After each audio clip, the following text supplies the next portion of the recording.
She's funny, she's smart, she craves chocolate every day, and she is the Greek goddess of comedy. Here is your host, Ellen Karis. Hello, everybody, and welcome to Karis's Comedy Corner. My name is Ellen Karis, and we are back with another Zoom episode. This is at some point, this will be the old norm, because then we're going to go back to what was the old norm, but we're going to call that the new norm. I don't know. All I know is I'm so grateful that people are still saying yes to be on the show and are open to Zooming. So I'm very excited about our guest tonight. And before we get started, we always have to thank our sponsors. Our first sponsor is Baywalk Marketing. Go to their website, baywalk.net, for all of your advertising and marketing needs. They can help you with your social media. They help me with mine. They can help you design any type of a flyer. They can help you analyze the demographics of your business. And they are also experts in the Greek community. Go to their website, hollywoodgreeks.com, to find out all of your Greek entertainment needs, or hellenicfestivals.org to find out where there is a Greek festival near you. I realize they haven't been doing festivals, but a lot of the Greek churches have been doing takeout instead. So it's all on that website. Check them out. Baywalk.net is the website. Baywalk Marketing is the company. Our other sponsor is SelectFlex. What is it? It's an orthotic. What's an orthotic? You put it in your shoe. It's also called an insert. Why do you need it? Because it helps you with your feet, your ankles, your knees, your shins, your hips, your back, your entire alignment. And what makes these orthotics better than the other over-the-counter orthotics is that in the arch, they have an adjustability, and you can adjust the arch to extra firm, extra firm, extra firm, 3 extra firms. And I'm telling you right now, I do not exercise without these. I do not walk around New York City without these. If you work on your feet, you need these. These are the best inventions in suitcase on wheels. So go to their website, selectflex.com, selectflex.com. And for Karis Comedy Corner listeners, there's a 25% discount if you type in the code FAMILY25, FAMILY 25. You get a 25% discount.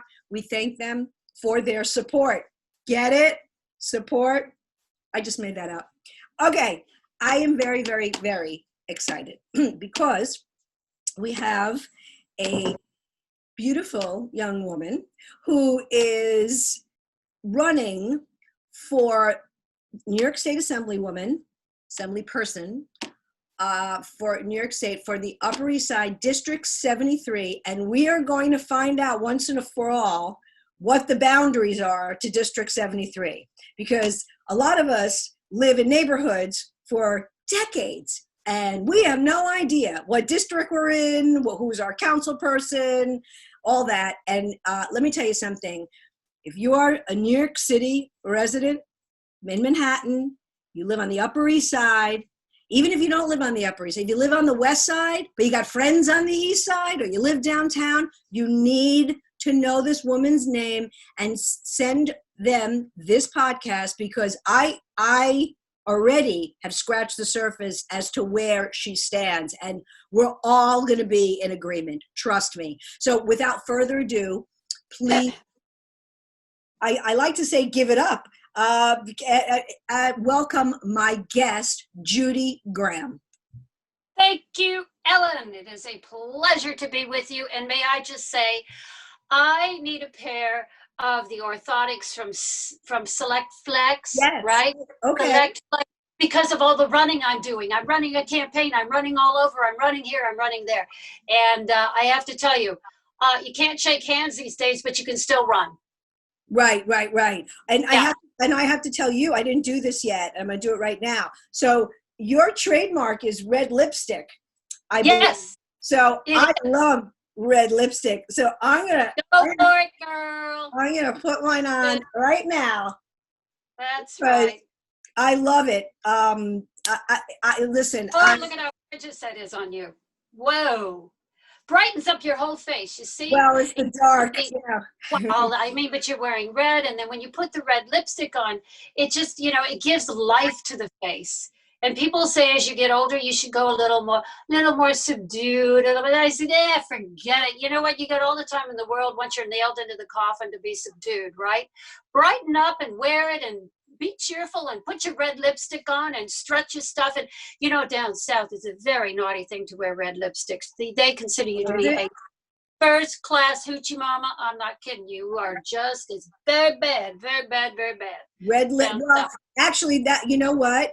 Even up here, first of all, my favorite color is red. And from the time I was a little girl, because I had long dark hair, and my father used to like my mother to dress me up in red. So red is my color always. We have red carpeting, like the kitchen's red. So I'm with you with the red. And it's funny because when you wear a lot of red lipstick, as a Greek woman, sometimes they'll be like, what are you, a putana? Which is, you know, like a hoochie mama. That is the southern version of hoochie mama. So that's a great one, yeah. So that's exactly it. But we have so much to talk about. But the first thing I want to ask you is, you are running for New York State Assemblywoman for the 73rd District, which means that if you win, you will be representing this district and going up to Albany, right? Yes. As opposed to at a local level. Again, you know, a lot of people still don't know, just because they don't take the time, not because they can't understand it, to know where, you know, where everybody fits. But please just explain, first of all, your district, what the boundaries are, so we know, and also what your role is as a state assembly person. Okay, so the district is basically from about 34th Street. There's a couple of blocks that drop down just to maybe 32nd Street. And then it encompasses all of Turtle Bay, all of Sutton Place. Then you get to about the 59th Street Bridge, and then it cuts in to 3rd Avenue. So from 3rd Avenue, from let's say 60th Street on up all the way to 96th Street is all part of the 73rd District. So that's essentially what it is. So, and then the 3rd Avenue goes over to 5th. It does not include 3rd over to 1st or the river. That's a different district. So that is the explanation. There are, you know, and there are people that live literally on the fringes of those. And I said, you know, I think I'm in the 73rd. I'm not sure. I said, well, have you been voting for, do you remember the name of such and such? Well, you know, I think, so, you know what, it's not that easy. So I don't blame people for not really knowing where they are in what district, because it's rather complicated. I had to get a map the size of, I'm telling you, I papered my bathroom with it. It's humongous to understand this whole region and what it is. It's a very, very large region. So understandably, there's a lot of confusion and complication of, well, who am I really voting for? Now, the only thing you really need to know is when you go to vote on November 3rd, or you fill out your absentee ballot, or you send in what it is, all you need to know is when you go down the list and you see Judy Graham, that's what you want to circle in. That's it. Yep. Okay, Judy Graham's the only name that counts there. That's it. Now, that brings me to the next point. You asked me what it is I'm supposed to be doing in Albany. Well, hell of a lot more than what my opponent was doing, which was basically not much. Okay, so what that means is I'm not as involved with city government as I am in going to Albany to get the real thing called the mullah. You need the money to operate and to do the things in the Upper East Side that we need to do, want to do, deserve to do, and really, you know, we're qualified to have this money. We pay these taxes. These tax and this tax money should come back to us for our own improvement and our own well-being on the Upper East Side, and that is exactly what I intend to do. Exactly that. Go get the money. So I'm really glad you spoke about the mapping, because it is kind of convoluted. It's complicated. It's complicated. It is, and but your opponent, what he is in office. I have no idea what his name is. You don't? No. Well, I'll tell you his name. Okay. Now he's the one you don't want to vote for. Okay. Now, and I'll tell you why. Right. His name is Dan Court. Okay. In my opinion, you know, Dan Court, he doesn't give an ounce about the Upper East Side, much less a court. Let's just put it that way. All right. Why is that? Why is that? All right. Well, the main thing about Dan is that he is actively campaigning to be New York City District Attorney. And he is campaigning with 4 other opponents that all want this same district attorney position in New York City government. So who's going to be his boss? The famed, the one and only, the failed worst mayor in all of the world, Mayor de Blasio. That's who is going to be his boss. I don't want to work for a boss named de Blasio. No thanks. But that is who he really, what's really what he wants to do. So my question is this, and every voter can make up their own mind, but my question is this, Ellen, if you're going to be actively campaigning, and campaigning means it's 24/7, to really get to down to the dirty nitty gritty and do what you need to do, you have to be at it all the time. How do you have time to go to Albany, to learn about all the issues, to know what it is, to fight for what it is we need? We need a full-time person in Albany. I'm that woman for the full-time job. Dan Court has moved on into another sphere. That's all I'm going to say. But he's on the ticket, but he still feels like, you know, he could be on that. He's on that side that's called blues, the blues, the blues. But you know, we ladies in red, we embrace our red. Okay. That's for sure. Need I say more? Yeah, no. So let's just go back to we need you. So let's just go back for a second. I was reading on your website, yes. Judy for NYC, and Judy for NY.com. Judy for NY.com. Judy JDYFOR for NY.com. Judy for NY.com. So I was reading your bio, but you were born in Virginia, but you've been here since 1980. So you're a New Yorker by every stretch of the imagination. Yes, I am. But you came here. I love these stories, you know, and just talking to you this little bit, I can visualize you came here as a dancer and a singer and an actress, and you toured upstate New York and all over, because it seemed like a lot of the country, and then ultimately you came here because, hey, entertainment here is it. This is it. Was pre all this. And you stayed here, and you've been on TV and commercials and soaps, and it's funny too, because when I looked at you before I even read your bio, I'm like, she looks like an actress. She looks familiar. And then I'm reading this, and I'm like, I'm sure I've seen her on a commercial or a soap or something, you know? Oh, yeah. Well, that's true. Mm-hmm. I did. I kind of facetiously say I came here with a suitcase, $300 in my pocket, and a dream. So I was really that girl that got off the bus and went, oh, wow, this sure don't look like Kansas City to me. So you got off the same bus as Madonna, because that was like the same thing, except she just came from Michigan. So it was the same. Right.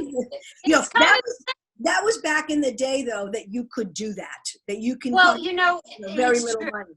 It really was there were so many young actors, performers, so on, that came to New York in that way and in that manner. They came here because they wanted to pursue a dream, and I was just like all the rest of them. That's what I wanted. And I knew early on, even in high school, I knew I was going to end up at either New York or LA. And I really fell in love with New York, I think mostly because of the energy and the can-do spirit, and there is a vibration in New York that just is not replicated anywhere else in the world. And LA, I just didn't feel I didn't have the comfort level there. It's a completely different vibe. Totally. It's a driving city. Yes. It's spread out. You live more in a house or a low rise.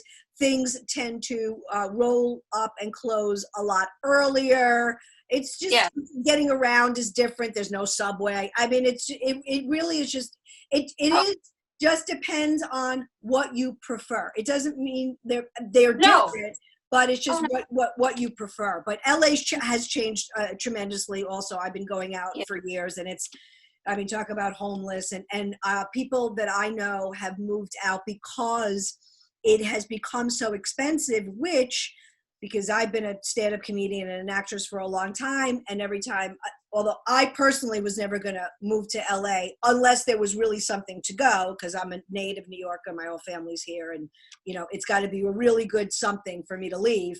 But people would say, I want to go out there for work, but it's also so much cheaper to live. But I don't even think that that's the case now. And their homeless situation is horrific. But anyway, I'm glad you stayed here, and just seeing your, feeling your energy. This is clearly, this clearly seems to have suited you, and it's true. And it's just Totally. it's just special, and it's very hard to explain to people unless if you've been here, but also if you've never been here, you have to come, because it really is a special place. It's not the only place on the universe. No. Oh. Is there culture other places? Yes. Are there nice restaurants other places? Yes. Not many. But it's either in your blood or it's not. It's not Right. for the faint of heart. So I love that you've lived here for such a long time. Like I said, it's as if you were born here. And so you've seen many decades of the city go through lots of cycles, the 80s, the crime, the homelessness, all of that, the restaurants, coming and going, and all of that.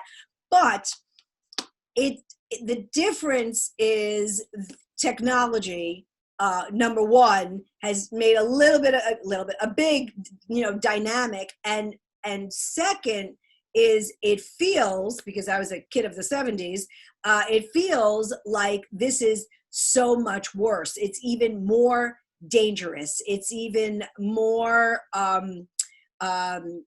financially, it just seems like we're in such a hole, because nothing has shut down the way that it has shut down, and Right. and with no sort of game plan, going forward. So I just wanted to get your background, but I want to get to the issues, because I want people to know what you stand for and what you intend to do. And we are in a bad way. And you know what? We were in a bad way before. Obviously, COVID pushed us totally over the edge. It was nothing that anybody could have ever have imagined, so we all know how that's ending up. But this was brewing. Store vacancies were brewing. Things were closing. Some of it has to do with online shopping. Not quite sure how we deal with that, but some of it had to do with, and restaurants and stores will post, especially ones that have been around a long time, to our valued customers. If I read this one more time, I'm just going to lose my mind. Thank you for your 30 years of patronage, but New York City has been, it's been impossible to be able to do business, and the rent, and sometimes they'll put an actual explanation. So that's been happening. And then we talked about Mayor de Blasio. There's no bad word that you can say about this man. I don't want anything to happen to him, of course, but I just want him to go away. Just go away. Go get a house. Go live your life. I don't care. I don't want him to be mayor. He has destroyed the city. He has dumped everybody out of Rikers Island, and the homeless was getting bad beforehand. That was starting. That was brewing. And this is absolutely horrific. The poor people on the Upper West Side, they're really, really suffering. And man, you can't get any more liberal than that, okay? And they're complaining. Right. Even they are. We've got homelessness, we've got crime, we've got taxes, rent, all of this stuff. So let's just kind of, take one thing at a time. So, homeless situation. Here we are. Okay. All right, homeless situation. Well, first of all, let me back up a little bit, because you said something earlier that I thought was rather, was a very good observation. So many people I spoke to said, "Oh, well, this is just like 9/11." And I said, Oh, no, it's not like 9/11. First of all, 9/11 was contained downtown. We did not have a worldwide pandemic, and we were able to deal with the factors that had to do with the World Trade Center coming down. Did it affect us emotionally? Yes. Did it affect us on a psychological point of view? Yes, it did. All of that happened. But we have not endured anything that has been this vast over this much of the planet, over this much of the city. So from that respect alone, this is entirely different from something that is located in Lower Manhattan that has to do with the World Trade. It's just not the same. So this is not a Band-Aid. We cannot Band-Aid this city and think that we're going to be snap, snap, in 6 months we'll have it all back to normal. No, the reality is it's going to take time. Will New York come back? Yes, it will, because New York just comes back. That's just what New Yorkers do. That's just how we are. But it's going to take some time. And we have, in my opinion, we have not hit the lowest bottom of that bell curve yet. We heard all about that bell curve during this pandemic stuff. But we haven't hit that low point yet, because as long as Mayor de Blasio is in City Hall, he intends to do nothing but to continue to destroy the city. And we just have to understand that that is his mindset, and just wish him well and will him out of the office, and don't vote for him or anyone like him next time our voting comes up, which is a year away yet. Still, we have another year to wait for this guy to move on. Right. So that being said, let's talk a little bit about the homeless issue. People ask me all the time, well, what was it that got you involved in this campaigning? You came here, you're a singer, you're a pianist, you're a performer, you did this, you did that. Well, what the devil got in your brain about running for an office? And I say to them, I had to. And then, what? And I said, yes, I had to. For several years now, I had been walking out my door, my apartment, and walking through my building. I get to the street level, and first thing I get was a whiff of somebody smoking pot somewhere. Mm-hmm. And I could never find where that person was. You could never seem to find, but you sure smell it. And it is, I'd be all dressed up and clean and showered, and you feel so fresh, and all of a sudden you get hit with this mega wattage of this plume of pot smoke, and you feel, oh my God, I got to go upstairs and shower and do the whole thing all over again. So that became something that started to disgust me, and once or twice you passed it off. Right. But then it became an everyday routine thing. The other thing that I was not liking at all were the bike lanes all over that we have in the East Side and so on. And I know they're all over the city now. Okay, good idea, bad idea. I love to ride a bike. So I love the concept of biking. Right. And the bike lanes are not really the issue. It's the bikers that are going, 110, they think they're in a marathon. The other way, too. The other way. Whoop, whoop, whoop. You got to look for them. What? Right. So, and then the third thing, so that bothered me as well. So two things, now I look at those issues and I go, they're nothing compared to what we have now. The third thing that made me very interested in campaigning was the way this city, the civility of this city, has turned on and treated our elderly population. And by that I mean, my husband was older than I am. He, and he suffered an illness for quite some time. Just getting him to a doctor, to and from, and so on. It used to break my heart when I would go out, flag down, try to get a taxi or try to get anything, and taxis would pass us by one right after another. One time I counted 1, 2, 5 taxis that passed us by because they saw a man who had a walker. They didn't want to stop and have to deal with this person who had to walk it, fold it up, put it in the trunk, get in, maybe help the old person. Then they got to stop. They got to help him out in the other. It went on. And I thought, this is just uncivilized territory. We've got to do something about this. So it really bothered me. Those were the three issues that got me started into looking at what changes we need to make. And as I say, now I look back at some of these issues and I go, oh my God, they're like, they're like solving, they're like solving the hangnail that you just get rid of it. Not major surgery here. But now we have serious issues. And one of those is, which, as you touched on, is homelessness. Our homeless population is out of control. As we know, Mayor de Blasio over the summer, he thought it would be a real cute idea to convert some of the lovely little boutique hotels who had no business anyway and couldn't get tourists and so on. Well, that's all right. We'll just convert them into homeless shelters. Well, that didn't work out too well. First of all, okay, he said, well, it only costs us a couple hundred, and then the federal government, they pop in another whatever for a couple hundred or something. Still, when you do the math, you are paying for a homeless person to stay in a lovely boutique hotel over $400 per night. Okay. Without any care. With no care. Without any care, right. They're just dumb. They're just literally, they open up the bus and say, here's your new home, go. That's it. And it's happened on the west side. It happened on the east side. It happened in wonderful neighborhoods. And it happened.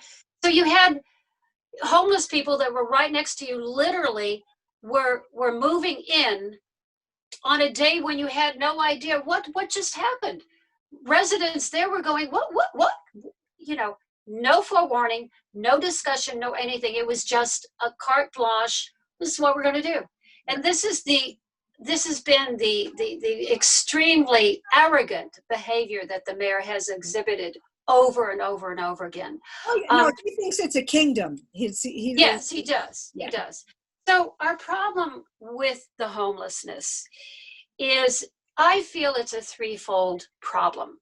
And although this is not something that I personally am going to solve, nor is it something that's going to get solved overnight. And this is a complicated issue, and it's the reason why so many Democrats do not want to discuss this issue, because it is complicated. It is not going to go away, and it's never going to go away by itself, ever. So once you deal with that's the facts, you can then start to look, what can we do better? Okay. So part of the things that I see is we need to start looking at the homelessness as a triage. We're into a war. We've got, medical people go in there right away. The first thing they do is they form a triage. Those that can be saved, those that are in the middle that may have a chance, and those over here that just can't make it. Okay, so those that can be saved, and they are out there on the street. Ellen, they really are people, they're kind of down on their luck. They lost their job. I've spoken to people, they had a job at Food Emporium. They don't have it anymore. They got laid off. They got furloughed from this. They don't have it. They are capable of working, and they want to work. They just don't have a place to go to work. They don't have an income, and therefore they have fallen in between these cracks of making it and not making it into this homeless category. But there's nothing wrong, and they do have a desire to work. So you help those people first. Give them some help. This is where the humanitarian issue comes in. You help them. You give them some tools to work with. You send them out on jobs. You dress them up for the job that they're going to go. You help them along, and try to reinvest and reinvigorate them into society. So that's your triage number one. That's, plan A. Plan B, you have an area of people who need more help than that. A lot of these people fall in the categories of mothers with children. The homeless statistic is most moms who are homeless are single family earners. They are mothers that have to work 1 and 2 jobs, and they have, on the average, 2 children per mom. So while the kids are going to school, the mom is still trying to hold down 2 jobs. That is not a great, upbringing for any child at all. But that's where our school system has to come in. For those people, you need to give them more time. You need to give them more more tools to work with, and give them a longer time to stay in some public housing of sorts. That's going to be something more than about 6 months. You need to give them a year, maybe a year and a half. But again, keep checking on them to see how they are doing and encourage them. Many of these women were very proud when they were working and they had jobs, and they were able to provide for their children. And now too, because of this pandemic and so many other things, it has totally fallen through the cracks. Then your third part of that is the section of the triage that is sort of like they're beyond saving in a way. Now, that doesn't mean that you incarcerate them. That's exactly what you don't do, because these people do not deserve incarceration.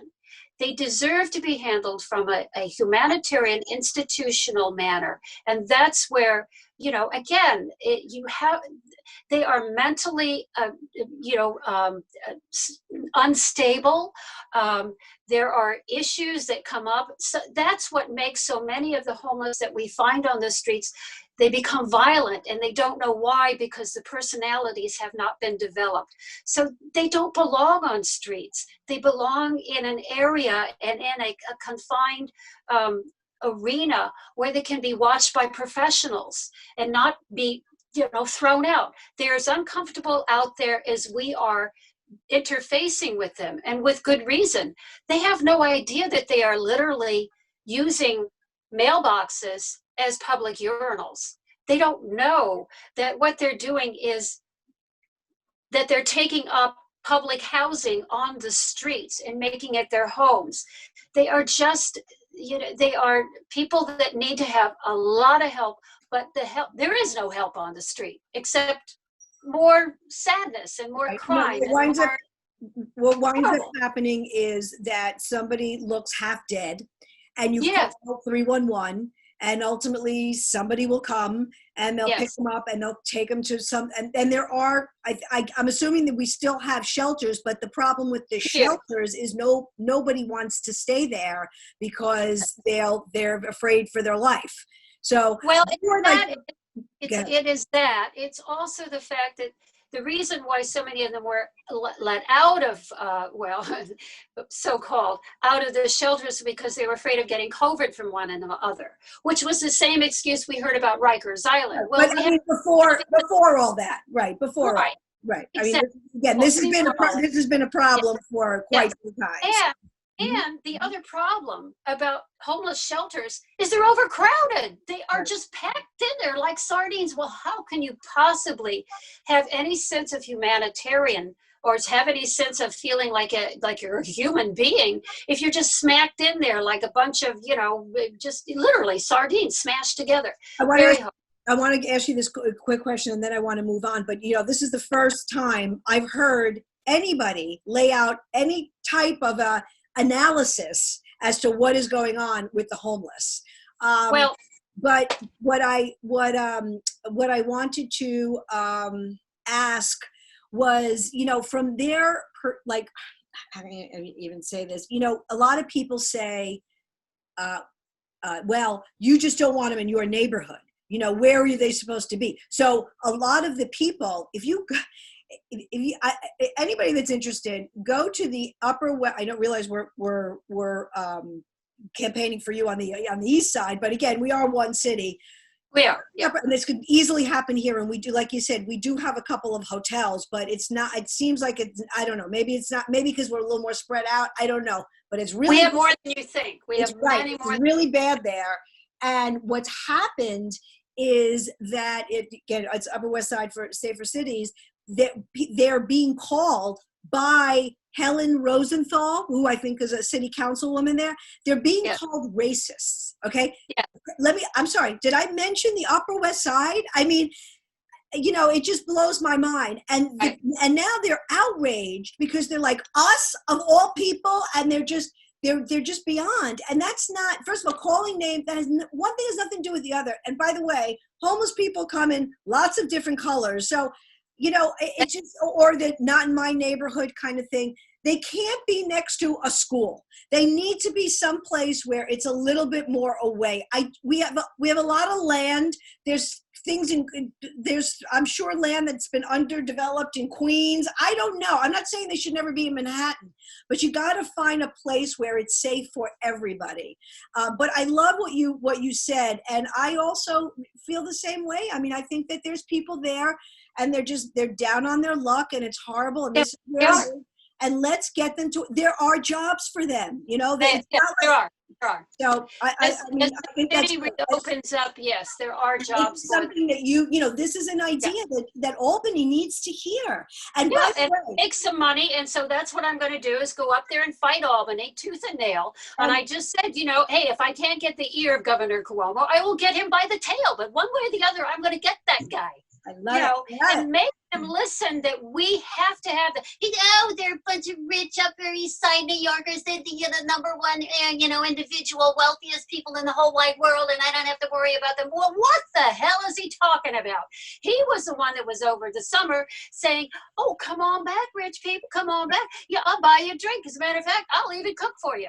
Right. He knows that the tax dollars that keep him in office and keep Albany working and keep the state working are coming from the 1%ers that live here in our Upper East Side neighborhood. Duh. I mean, de Blasio is, and again, I don't want to spend too much time on them but he's a total Marxist. But you would think Cuomo would know just a little scotch more. I think he does. I really do. Governments don't make money. They don't earn revenue. They collect tax. We make the money, we pay the tax, and then they allocate it. And like I said before, my original background is of a CPA and a finance person and an accountant. And honestly, there's so much misappropriation and so much waste. At the end of the day, if we took the homeless program, I guarantee, without having looked at the books and records, we spend more money net versus having some kind of a plan, having something like what you talked about. At the end of the day, they waste the money. And then what? And then nothing gets done, and now it's even worse than it is. Well, the two biggest failed programs in all of New York City, NYCHA, New York City and Housing Authority, and the education system. That's it. And who's been running it for the past 25 years? Right. And why is it that we're number 28 on the world scale of people being able to read and write and add? Right. And why is it that we can't take care of our homeless? Because look at the management. It's poorly managed. They overspend and they do dumb things with our money. I mean, I don't want to hear about them, doing, underwater basket weaving in the middle of the Adriatic Sea. Who cares? I want them to be doing things. We all need for them to be doing things that are going to enhance our communities. We are the ones that need this now. And that is a real awakening. That is a real calling out to every person in Albany right now. You're not getting a free pass anymore. You're not spending your money on these little programs. No more Mickey Mouse stuff. We need to get down to brass tacks, and we need to be accountable, which they have never been, and they need to be responsible. Just two things that we expect from most adults. That's all. Right. That's not asking a lot. But why is it that when we have government people involved and we have politicians involved, all of a sudden they become completely irresponsible, not accountable for anything, and go around and then say, well, I didn't vote for that, what, did that happen? I didn't know that. Oh, well, no, they passed the buck. Nonsense. Be accountable. And that is what I will do. I'll make them accountable. Cuomo he's got a future. He's a smart man. Don't underestimate him. He's a smart man. De Blasio, I think we know he's finished. Well, that, and you said it, and so I say it all the time. He is so stoned be the minute that you talked about pot. He was the one that was like, yeah, you can smoke pot wherever you want. And listen, I don't care. I don't care what you do in your home. I don't care. All right. As long as you're not hurting anybody. I personally hate pot. I've always hated pot. I don't want to smell it. And if you don't care about me or Judy, how about all the kids that walk by it and inhale it? Is that good? Even if you're a pot smoker, is that good? What about, let's say you hate kids. What about the dogs? Is it okay? I mean, something has to resonate that it's not about you. So he's always stoned. You can see it. I've heard it from 50 ways from Sunday. So many different sources have confirmed that. I mean, he's just on this path. Yeah, it's no longer Gracie Mansion. It's Stoner Mansion. Oh, we all know.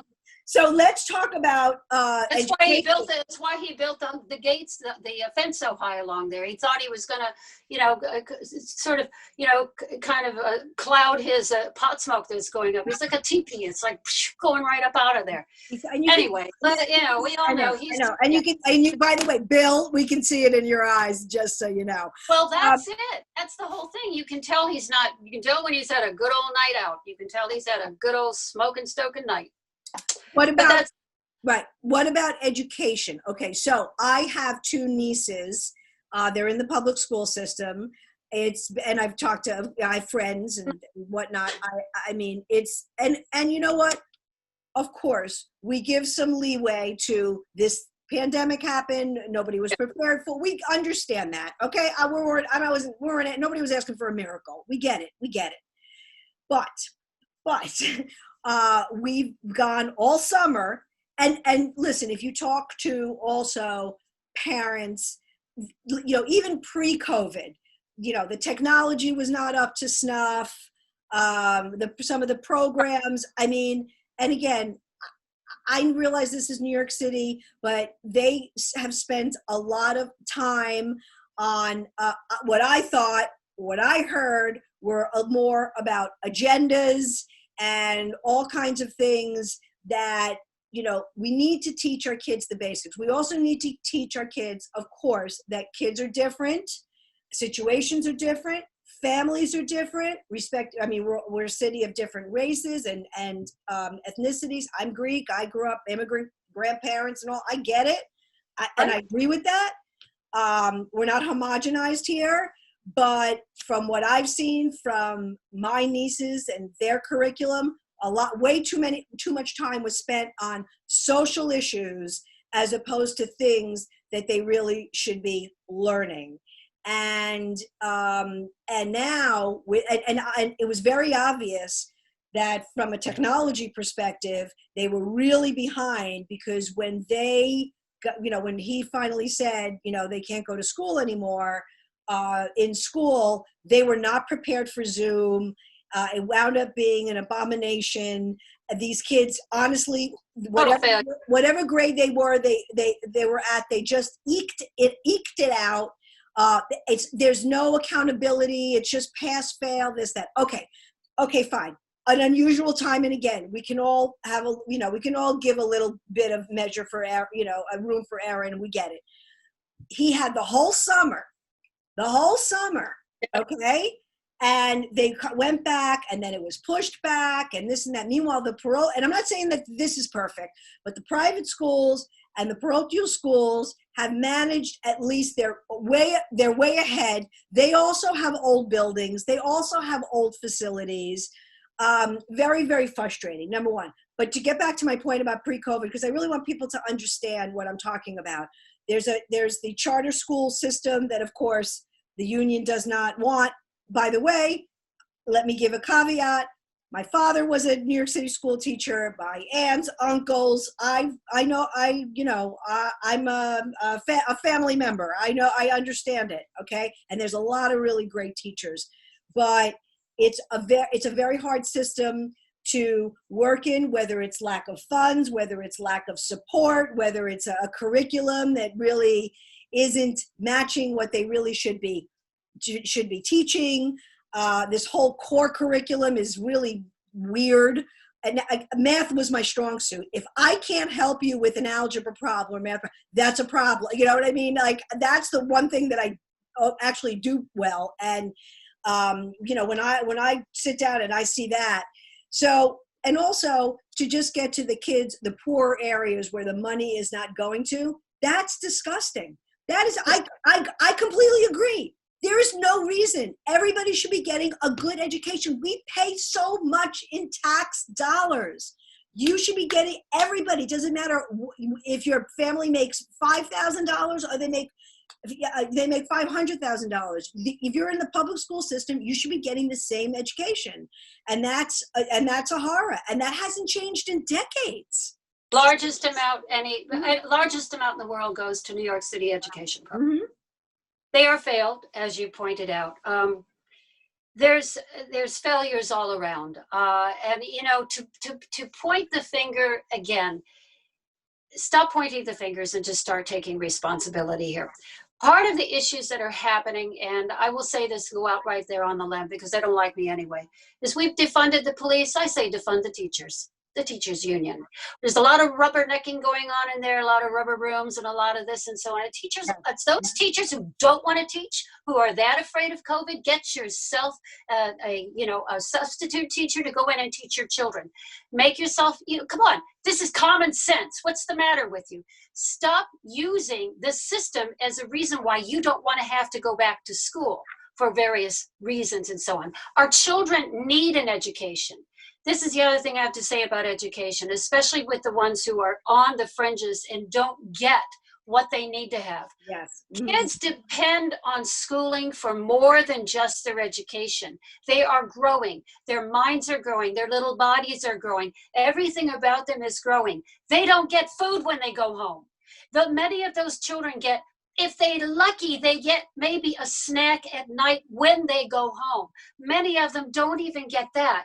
We have to provide these children with breakfast, which they do get lunch. And I say we need to include in that a pretty substantial late lunch or maybe early dinner type of thing. Because many of these kids, when they go home, they don't get it. If you don't have proper nutrition and you don't get enough food in your system, you can't grow this thing up here. Right. And when that happens, you end up exactly with what we've got. Crime. These kids don't know anything more than that. They go out, well, they just see their friends do it. Well, I guess we'll Jim down the street. Well, he's got himself a switchblade. I'll get one too. And it's a cool thing. It's what they know. Instead of being, helped into our education system that, wait a minute, this isn't rocket science. This can be done. We just have not had enough people that have put their foot down and say, enough. We just keep putting the Band-Aid over it. We keep massaging, it'll be better next year. And we keep getting a round and round and round of excuses made. No more excuses. We need to see results. And we can do that. Education is it's easier and more helpful to do with education than it is the housing in some ways. The housing is the harder part. Education, you've got them in a confine of a school. They're there to learn. As my husband used to say, I don't know, something wrong with these kids these days. He says, when I went to school, you went there for one reason. And I'd say, well, what's that? He'd say, you went there because you had to learn. That's what school was. You went to learn. Nowadays, they don't use that concept. You go to school to see how much you can act out, or you act out because you don't have any guidance at home. Right. And the teachers do have a terrible job. They're expected to be police people. At the same time, they're expected to be teachers. They're supposed to be health professionals, supposed to be this. I understand it, and I understand there's severe disadvantages to them. But those who really have had it with the system, goodbye, go hang out with de Blasio and go start something new, and I don't care what it is. But don't try to say that you don't want to go back to school and teach school children because of your inadequacies. That's not fair to the children. They are our future. I mean, we hear it all the time, but, is this the kind of future that we want to see? No. Right. So it's resolvable, Ellen. It's going to take time, some bright minds, and some people who want to really actually pull up their sleeves and actually do something and get into this. And you look within the communities of the really stars within those communities. There are basketball players, football players that go into those communities, teach these kids how to throw a ball. What do they learn? They learn discipline from that. That is a lesson in life that you learn in school. You take it with you the rest of your life.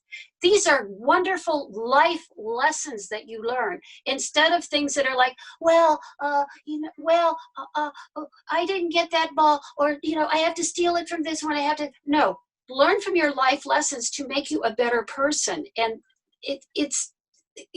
school is, wow. I mean, it is reading, writing, arithmetic, but it is also so much more than that. And we know that because we were in school when we know we were taught that way. Your parents, school teachers. I have a sister-in-law, school teacher, teaches first grade. Here's her issue. She said, I cry every day. I cry every day because I can't see my children. My children are not in my classroom. First grade. First graders do not have the skill set to work a computer. They're not quite there yet. Third graders, easy peasy. But first graders, no. And she says, I cry every day. And she says, my students come, they'll be sitting in their classroom or in front of their computer. They don't know what they're doing and they feel lost. Oh, we miss you so much, Miss Teacher. We miss you. It's just heartbreaking. She cries every day. Every day she cries because she wants to reach out and be with her children. Right. And she is, even the leftier state than we are. She lives in California and she's trying to deal with this. It's just is the remote. And by the way, I hope they don't think that this is going to be the new norm again when this, hopefully, by the grace of God, this COVID is over. This is not the norm. They need human interaction. Yeah. They need to be in the classroom. And I have to tell you, and this is going to sound really old school, and then make your point, and then I want to move on. But, there's something to be said about holding a pen and writing things on paper and reading something in a book as opposed to all of this screen time. First of all, it's not good for your eyes. I teach Sunday school. And I had one of the girls that I have who is in 8th grade said to me, I hate the screen. My eyes hurt. My eyes are getting blurry. I can't stand it anymore because it's all day. So plus that's their TV and that's what they read and it's just bad. And your mind, I even find myself, when I read something on the screen versus when I read it on a piece of paper, because that's how I learned, it takes me longer to read something on screen. It's crazy. And also, you're a creative person. When you write, these kids, they barely know how to sign their name. So I don't know who came up with that idea. No, penmanship is not taught. It's not considered to be important. They teach them keyboard. And the thing that I also object to is, when they're texting, they've learned every abbreviation they can possibly learn instead of learning how to spell out the word correctly. Right. Well, that we're going to be in one of these worlds where we're going to sound like that all the time. Right. And that was my joke of mine that I had about Zoom, that we're all going to speak on delay when this whole thing is over with.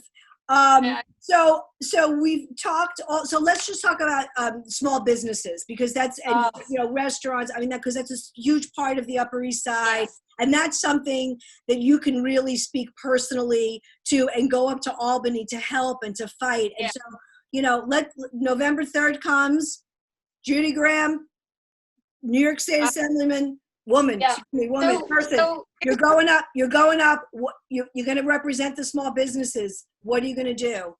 Here's my little story on that. Prior to the pandemic, just prior to that, I was this close to accepting a job had been offered, and I was this close to accepting it, like within a day or two, before they shut everything down and so on. And it was in the bridal industry. Well, I had a very, rather nice business going in the bridal industry, and I was going to be selling high-end wedding gowns and being part of the floor and doing very different things, which was right up my alley, and I loved the whole thing. I loved the whole idea.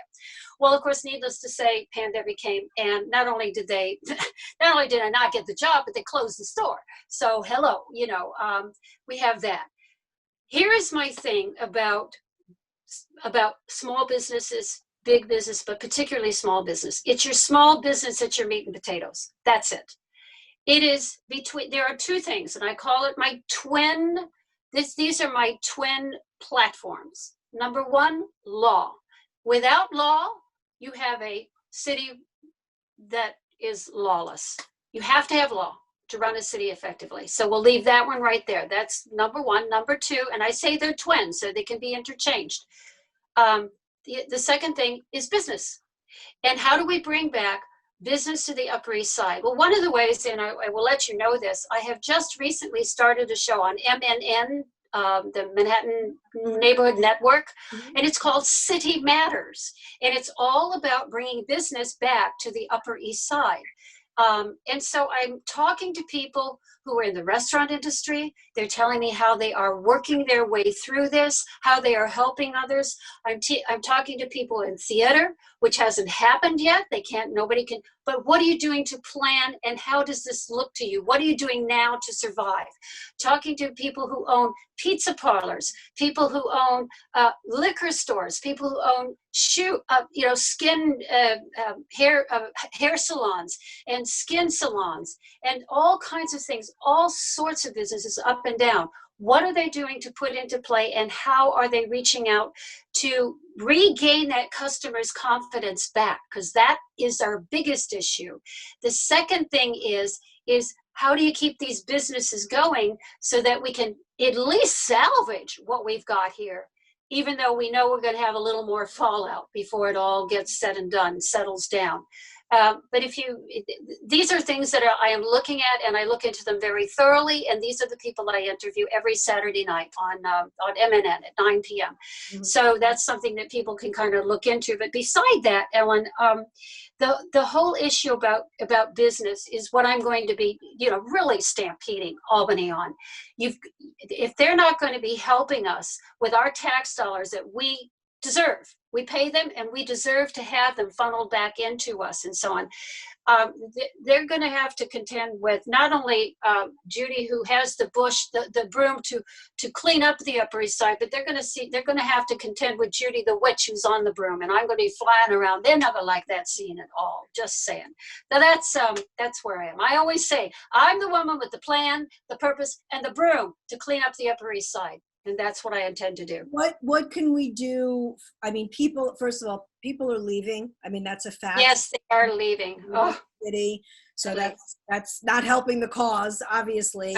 I mean, rents will come down. Maybe that will attract other people. They have already come down. I doubt seriously that they too have yet found their bottoming out. Right. But it's interesting. This is the denial program that so many Democrats tend to, spew out there. They'll say, well, they left because of the pandemic. No, the pandemic is the excuse. They left and are staying away is the reason. They're staying away. The reason is because they are staying away, not because of the pandemic. They're staying away because of the crime. Get your perspective correct here. That's the reason why they're not coming back. It's not just about jobs and not about rents and so on. It's about the crime. And there's nothing to do here. Nothing. Right. Go sit outside. How much longer do we have that to sit outside on, before it gets too cold? Right. And have, Well, all of our entertainment has been, I'm a comedian, all of our entertainment has been closed. The Metropolitan Opera announced that they were not opening until September 2021. That's right. Broadway is only going to open when they think they're going to make money. They're not going to run at a loss. So that's going to be a whole thing. Probably, I would imagine what happened is smaller venues, sort of like the black box kinds of theaters, maybe those will open first. Yeah, it's a good time to do a one-person show, quite frankly. Yes. Artists will be artists. Yes.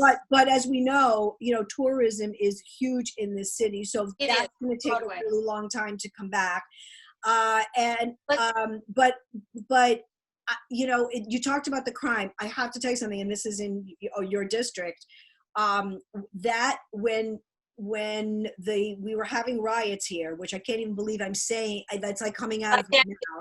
I watched it right out from I was up to 61st Street. And again, it's not because it's not in my neighborhood. It didn't matter. But when I saw nobody was arrested, nothing happened.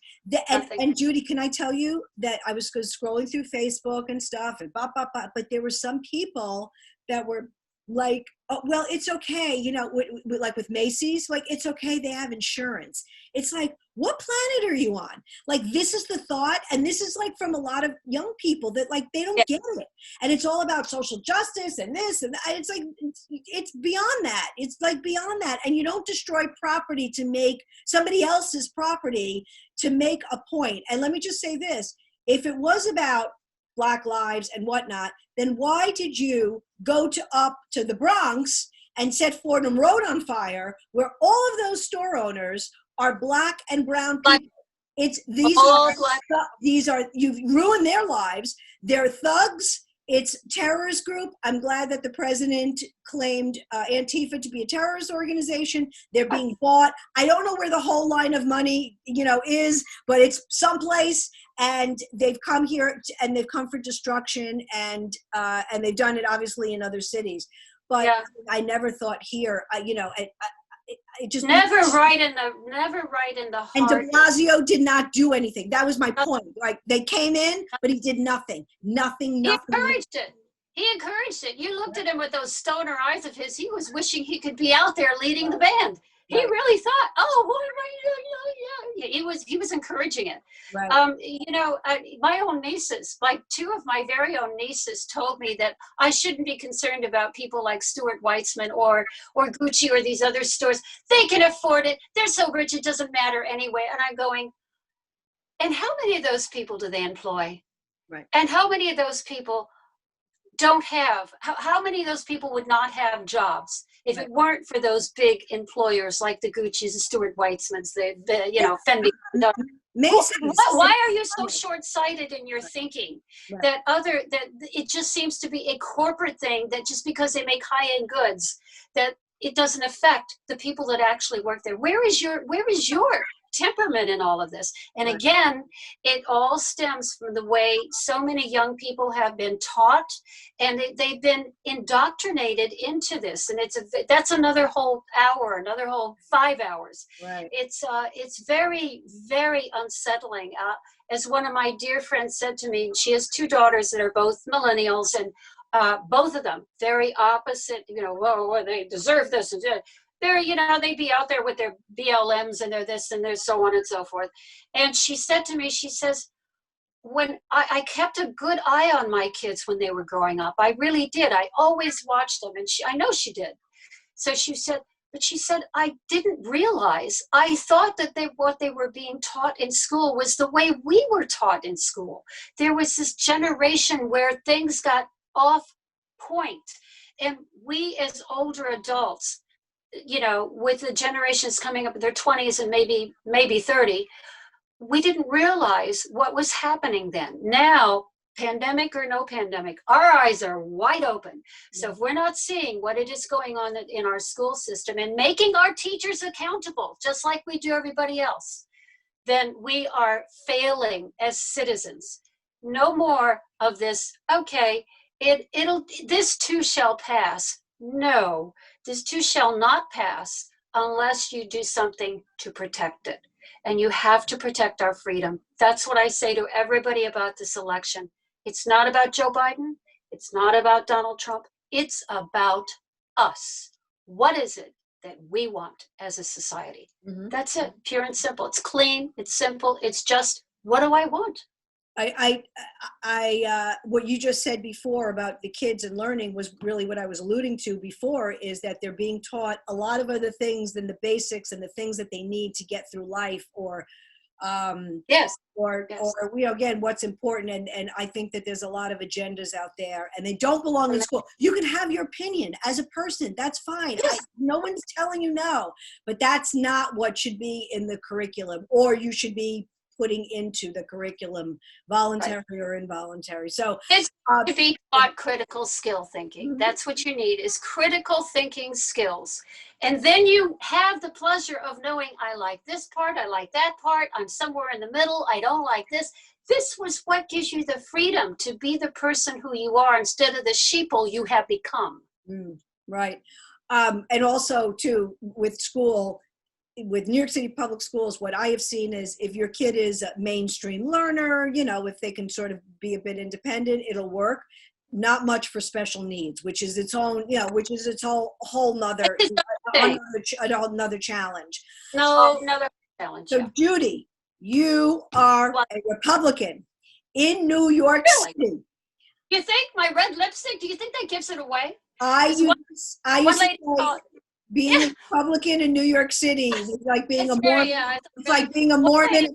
asked me, she said to me, she says, well, what party are you? And I took my mask down. I said, read my lips. She goes, oh, and then she walked on. I'm not sure if oh meant good or not, but anyway. Well, I used to say being a Republican in New York City is like being a Mormon in Pakistan. Okay, like they're really going to stand out. You got right, but again, at the end of the day, it's what we want. But this is the thing. We need to get you elected, and people are very short-sighted. I'm just going to tell you something really quick. I campaigned for Nicole Maliotakis. Oh, she's marvelous. She's great, and great lady. And I went to the first debate. So I was there. I saw it live. I was actually even backstage with her, and I had friends that were on, Democrats on the left. They're like, I'm voting for her. I hate him. At the end of the day, 20% of New Yorkers went out to vote. And out of that 20%, he got whatever. I'm sorry, 1.8 million New Yorkers went to vote, and he got 80% and she got 20%. Okay, so and now they're all crying the blues. And I think too, New York, they go in, they blue, they pull the lever, they don't. Right. It's just like, listen, vote for the person. Vote exactly. for, you've got to get out of this especially blue and especially here. Especially in local politics. Right. It has nothing to do what's happening in the federal, in Washington, D.C. It has everything to do with how you want your city to run in local politics. Yeah. People that I know, they want to feel safe on their streets. That's what Upper East Siders want. They want to know that their businesses are back and up and running, and they can safely walk the street, and they can go from place to place and get the things done that they need to and enjoy themselves. Those are the two issues that I'm hearing. So I say, you don't try to solve everything at once. You solve those twin issues, you will be well on your way to fixing other things. But don't talk to me about all the other stuff right now, because we've got two things that are really hitting us right in the face: safety and business. That's it. Right. That's it. So what do you value? Do you value your safety, or do you not? Do you value our businesses, or do you not? And then vote accordingly to that. I know where my heart is. I know where my mind is. I know where my conviction is, and I know where I need to be to help make a difference. And on that note, Ellis, a lot of people say, well, why are you doing this? Here's the reason. I can be a voice. I don't have family here. I don't have grandchildren, children, a husband. I don't have a job I can get fired from. I have me. So I can stand up and say things that other people cannot, because they fear for their children. They feel for their moms, their dads, their uncles, fear for they feel for their job. I can stand up and say it and try to push things through that other people are thinking, and I can be that voice out there that just keeps hammering away. And that's where I know my real strength is to be able to hammer away at that. And Ellen, when it comes to the end of the day, that's the best I can do. That's all I can do, the best I can do. And I will give it my all. You love this city, and that is what's important. It's in your heart. I love this. And you don't want to see it destroyed, and it is being destroyed, and you are a doer. You've stepped up to the plate. You've done more than most. I have to tell you, your posters are all over the Upper East Side, and I think I know I sent it to you. I don't know if you got to see it. So I belong to this, I get this, it's called the Patch, the Upper East Side Patch. Oh yeah, the Patch, yeah. That's great. Really cool. I don't know if it was a hard copy newspaper, but it's an online newspaper. And somebody had, there was a question, and somebody said, who is this woman, Judy Graham? So I wrote back and I said, she's great. Oh no, they wanted to know what party you were with, because I guess it didn't say it on the poster. And so people were kind of going back and forth. And then somebody said she's a Republican, and the woman's like, and and I said, well, I'm going to have her on my show. I'm having a podcast, so I'll send you the link. But I love the fact you are out there. I don't know who, again, I don't know who this other person is, but you are out there. And I think that people will embrace you when they get, as they get 5-10 minutes with you, and just, I don't know, listen, whatever you want from me, I'm here for you. You want to walk up and down the Upper East Side? Let's do it. I'll do it. I have a question for you. You have this huge following of all these people.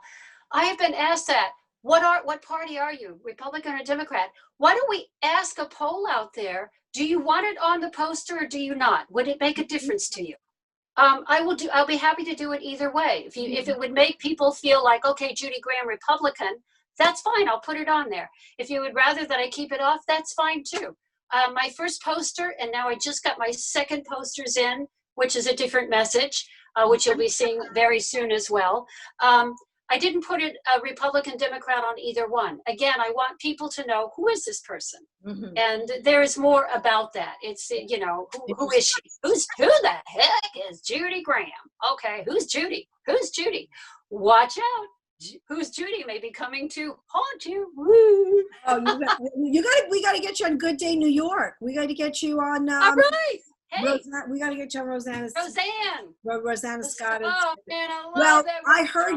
I heard you on when these did the GOP night. Yeah. That's really, honestly, that's where I heard you. I obviously I would have seen your poster at some point, but maybe, you know what? Sometimes, you know how we are. We're like laser focused and you just walk by. So I'm not quite sure I would have or I wouldn't have. I probably would have, but knowing me, but I'm glad.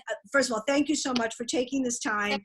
Give us all your social media, where we can find you. Vote. I'm telling you, vote. This is a woman that cares. She doesn't have an agenda. She doesn't need to line her pockets. It's not about a bigger job. It's about getting the neighborhood back to the classy place that is, and beautiful and special place that it is. Judy Graham, thank you. Give us all your social media and website. Judy4NewYork.com, JudyForNY.com. You can find everything on there. Social media is the same, Judy4NY. Just go there. You'll see everything. Everything's popping up. Facebook, Instagram, Twitter, YouTube, you name it. And it has been such a pleasure being with you, Ellen. You are bright, you are articulate, you are smart, you're funny. And you know what? Oh, man, I can't wait to hang out with you. But can we do it on the indoors? And it's, so we don't have to be out there with the street people and, all the craziness. I think our new slogan should be, welcome to New York. Would you like a seat in the bus lane? I mean, it's just, I know, yes. Would you like some fumes with that pastrami sandwich? I can't get used to it. I feel like I'm eating on the street and it just feels uncomfortable to me. No, I'm definitely with you there. Thank you. And you hang on, once we're off, I want to talk to you. My name is Ellen Karis. You can follow me on Twitter and Instagram at Greek Chick Comic or Facebook, Ellen Karis, Greek Goddess of Comedy. Go to my website, ellenkaris.com, where you can find this podcast and all the other ones that I've had for the last 6 seasons. We're also on iTunes and Stitcher. And this is also going to be on YouTube. And thank you, everybody. But please, if you are in District 73 on the Upper East Side of Manhattan, please, you already heard what Judy stands for. I cannot believe that you would not want somebody like Judy helping us and representing us in Albany. So please, please, please remember to vote on November the 3rd. Thank you so much, everybody. Till next time. Bye.